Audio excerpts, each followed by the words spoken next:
Arestado ang dalawang lalaking suspect sa panunutok ng baril at pang-hold up sa Quezon City. Aminado ang isa sa mga suspect sa krimen. Wala namang pahayag ang isa pa. Yan ang unang balita ni Bea Pinlac.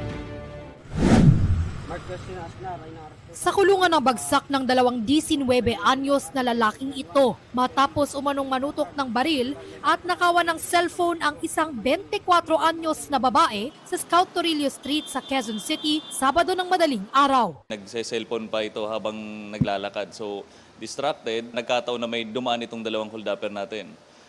Tinutukan siya ng baril, binantaan at nakuha nila yung cellphone.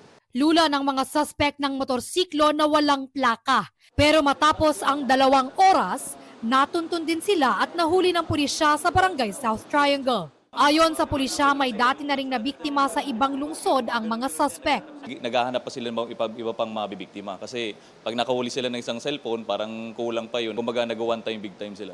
Aminado ang isa sa mga suspect na magkakontsaba sila sa krimen. Pero aniya, unang beses pa lang nila itong ginawa.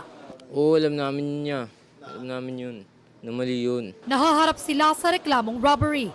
Dagdag na kaso pa ang illegal possession of firearms. Ito ang unang balita. Bea Pinlac para sa GMA Integrated News.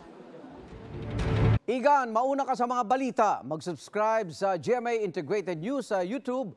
Sa mga kapuso abroad, subaybayan nyo kami sa GMA Pinoy TV at sa www.gmanews.tv.